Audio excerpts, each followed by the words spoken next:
Welcome to The Explainer. Today, we're diving deep into the birth of the Ford Motor Company. It's a dramatic business origin story that is just full of grit, relentless iteration, and some seriously fierce internal battles. When most of us think of Ford, we naturally picture millions of identical Model Ts rolling off an assembly line into the American landscape. But the actual story of how this automotive titan was born, it's way more chaotic, and honestly, a whole lot more interesting than that. So, let's just bust a massive myth right out of the gate. Did Henry Ford's story start with the Model T? The short answer is no, not even close. Ford's path to dominance absolutely was not instantaneous. It was actually paved with early failures, a frantic series of alphabetized prototype cars, and a heavy reliance on the very people who would eventually become his fiercest competitors. Think about this. Henry Ford had actually started two auto companies previously, and both of them had completely failed. So when the Ford Motor Company was officially organized on June 16, 1903, the pressure was completely on. Make or break.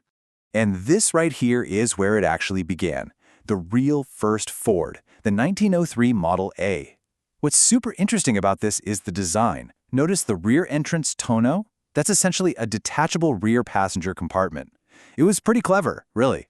Depending on what you needed, you could buy it as a sporty two-seater runabout for $850, or you could snap on that four-seater tonneau version for $950.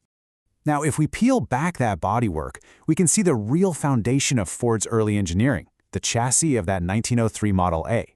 It was mechanically very simple. It featured a short 72-inch wheelbase, so just the distance between the front and rear wheels, and it sat on these 28 by 3-inch wheels. Powering this whole shebang was a modest 8-horsepower, two-cylinder horizontal engine that Henry Ford actually designed himself. Sure, it wasn't exactly breaking the sound barrier, but it worked, and it was exactly the foundation the company desperately needed. But to really wrap our heads around this origin story, we've got to look at the stakes. We're talking about a real scrappy startup here. $28,000. That was the official starting stock value of the newly launched Ford Motor Company. But here's the crucial point. The original investors only actually put in $19,500 in cash at the very start. And Henry Ford, he didn't put in a single dime of cash.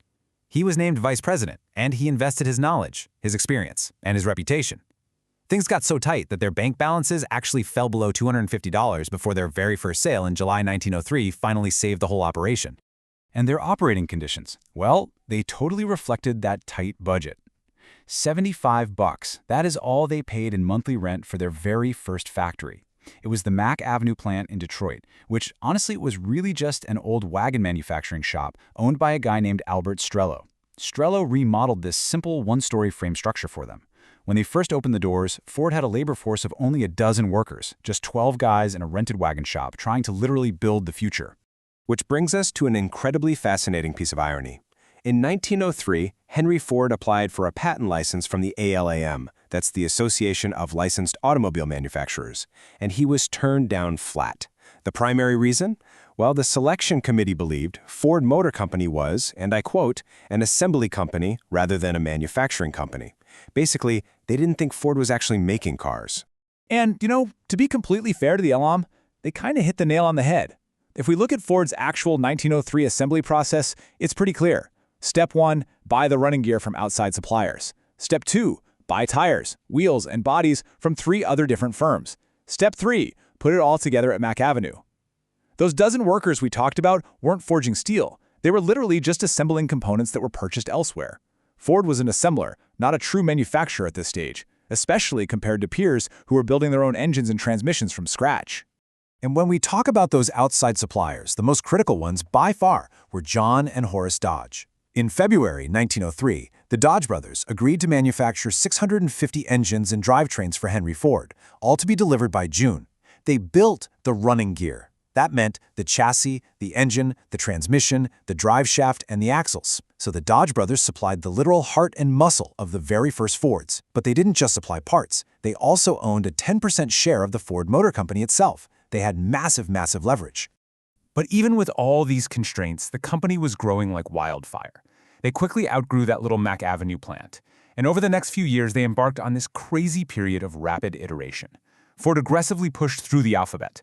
We go from the Model A in 1903 to the upscale Model B and entry-level Model C in 1904, then to the K and N in 1906. all the way up to the legendary Model T in 1908, it was just this relentless, non-stop pursuit of the perfect mass-market design.